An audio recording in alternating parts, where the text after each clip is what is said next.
आज हम online class में आपका स्वागत है। आज हम बीएड फर्स्ट ईयर सब्जेक्ट अधिगम और शिक्षण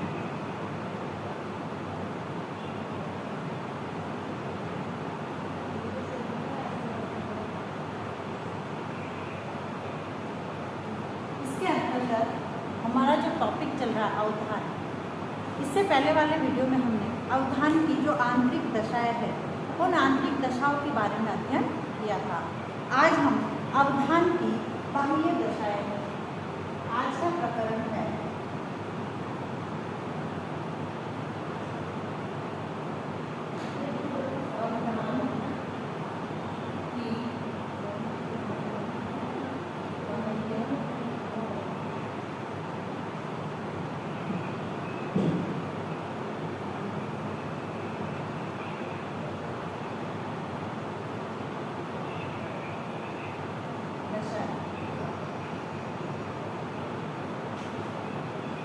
अवधान की बाह्य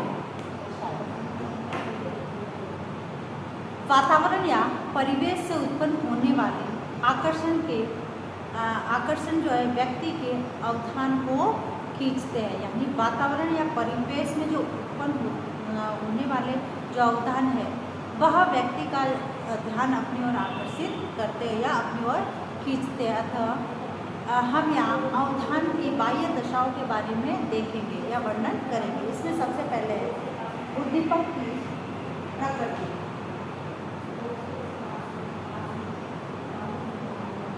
उद्दीपक की प्रकृति सबसे पहला है उद्दीपक की प्रकृति, यानी अवधान का केंद्रीकरण उद्दीपक की प्रकृति पर निर्भर करता है। छोटे बच्चे शब्दों की अपेक्षा चित्रों पर अधिक ध्यान देते हैं, यानी जो सीखने के लिए उनको प्रेरित करते हैं। जैसे छोटे बच्चे शब्दों की अपेक्षा जो चित्रों के माध्यम से वह जल्दी सीखते हैं या उनकी तरफ ज़्यादा ध्यान देते हैं।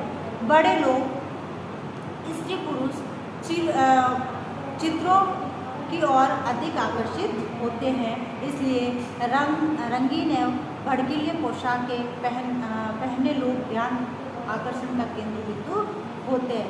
यानी बड़े जो स्त्री पुरुष जो होते हैं वह जब कपड़े पहनते हैं तो भड़कीले तथा रंगीन कपड़े पहनते हैं और इसलिए हर किसी का ध्यान जो है अपनी तरफ आकर्षित कर लेते हैं। इसलिए जो उद्दीपक की जो प्रकृति होती है वह जो है अवधान या ध्यान केंद्रित करने में बहुत बड़ा योगदान होता है। फिर है उद्दीपक के उद्देश्य।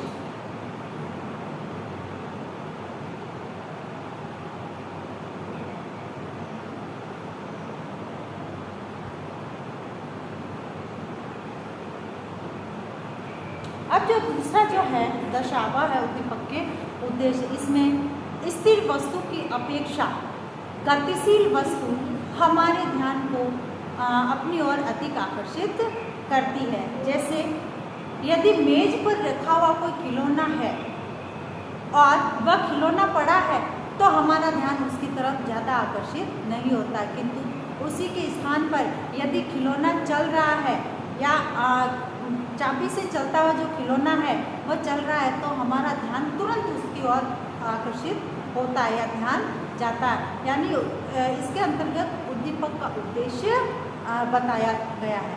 फिर है अवधि।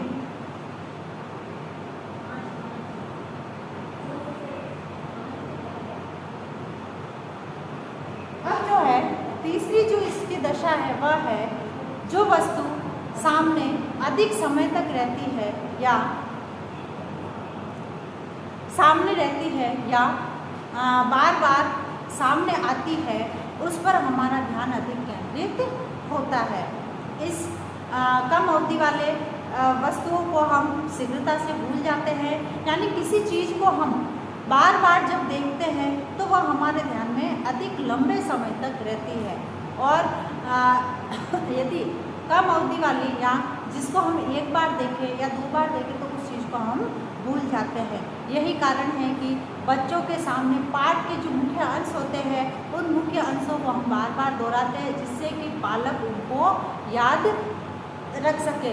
लंबे समय के लिए। फिर है उद्दीपक की स्थिति।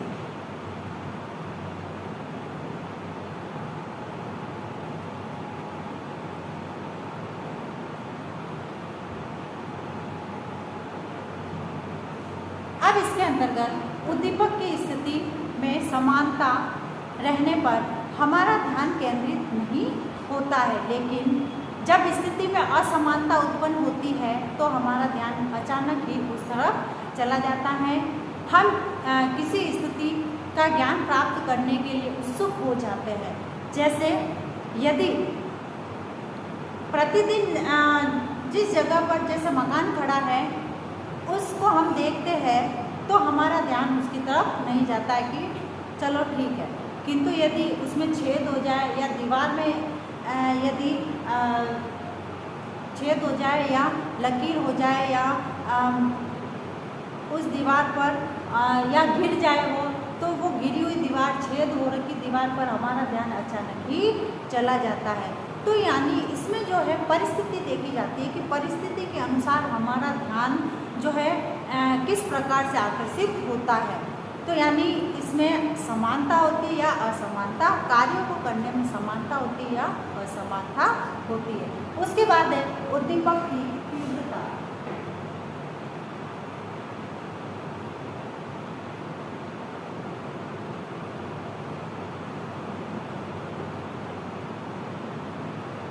उद्दीपक की तीव्रता। अब इसमें जो है उद्दीपक की तीव्रता हमें ध्यान को आकर्षित करने में, हमारे ध्यान को आकर्षित करने में सफल होती है। जैसे तेज आवाज़ का आना है, तेज रंग है, तेज खुशबू है, गंध है, इस प्रकार की जो है अवधान यकायक हमारे सामने आकर्षित होते हैं और अचानक से हमारा ध्यान उनकी तरफ चला जाता है। उसके बाद है विषमता।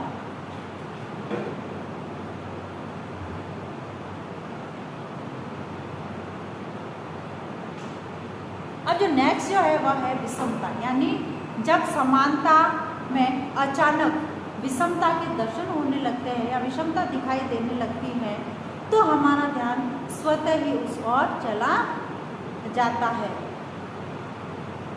जैसे भले व्यक्तियों के बीच दुष्ट प्रकृति वाला व्यक्ति बैठा हो तो वह आकर्षण का केंद्र बन जाता है। यानी अच्छे व्यक्ति बैठे हैं और उसके बीच में यदि कोई खराब नेचर वाला व्यक्ति बैठा है तो उनकी तरफ हमारा ध्यान स्वतः ही चला जाता है। और ऐसे ही कक्षा रूप में होता है कि होशियार बालक जो होते हैं, होशियार तथा मंद बुद्धि या तीव्र बुद्धि वाले जो बालक होते हैं, इनकी तरफ हमारा ध्यान स्वतः ही चला जाता है कि कौन सा बालक पढ़ने में होशियार है और उनके काम करने के तरीकों के आधार पर, और कौन सा बालक पढ़ने में कमज़ोर है।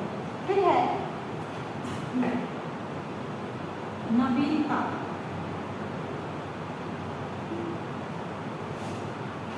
अब जो है साहचर्य का नियम है कि नवीन वस्तुओं का अनुभव हमारे ध्यान को आकर्षित करता है। जैसे शिक्षक द्वारा अपने शिक्षण कार्य में टीचिंग एड्स का यूज़ करना, तो यह जब शिक्षक टीचिंग एड्स का या शिक्षण सहायक सामग्री का जब उपयोग करेगा अपने शिक्षण कार्य में तो बालकों का स्वतः ही ध्यान उसकी ओर आकर्षित हो जाएगा।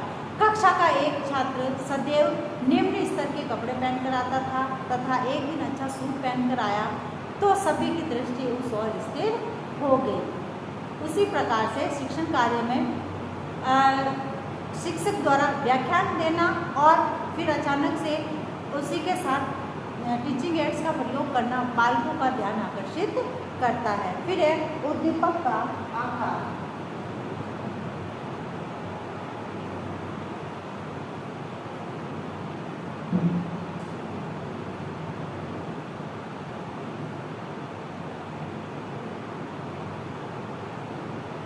उद्दीपक का आकार। अब इसके अंतर्गत उद्दीपक का आकार हमारे ध्यान को खींचता है। अखबार के बड़े बड़े अक्षर, चौराहे के विज्ञापन एवं बड़े बड़े मकान आदि सभी जो है सभी के ध्यान को खींचने में सफल होते हैं। जैसे हमें प्रेरित करने के लिए कौन कौन से ऐसे साधन हैं जो हमें उस ओर खींचते हैं। जैसे अखबार में लिखी हुई बड़ी बड़ी हेडिंग, हम सबसे पहले उसको पढ़ते हैं। कोई बड़ी बिल्डिंग होती है तो हमारा ध्यान सबसे पहले उसकी ओर जाता है। कोई चौराया होता है या बड़ा कोई विज्ञापन लगा हुआ होता है तो हमारा ध्यान उस विज्ञापन की तरफ जाता है। तो इस प्रकार से उद्दीपक का जो आकार होता है वह भी बालकों का या व्यक्तियों का ध्यान अपनी ओर आकर्षित करता है। फिर है पुनरावृत्ति।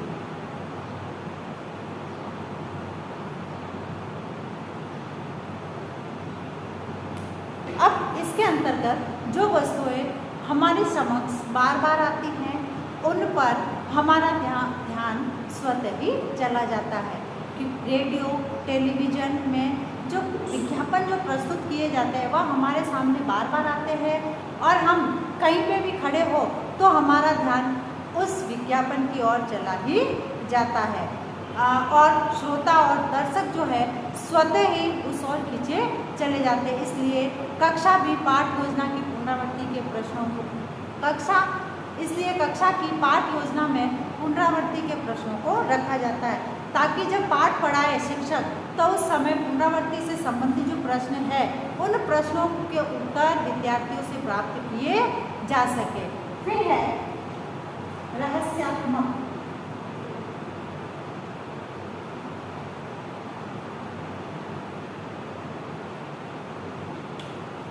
अब जो लास्ट इसका जो इसकी दशा है वह है रहस्यात्मक, यानी रहस्य एवं रोमांच से भरे हुए पर्यावरण में स्थित वस्तु हमारे ध्यान को आकर्षित करती है।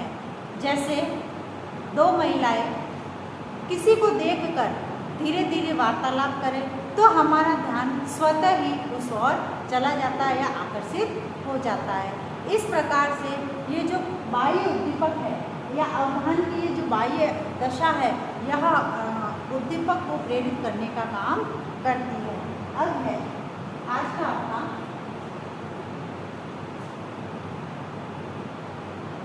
व्याख्यान। अवधान की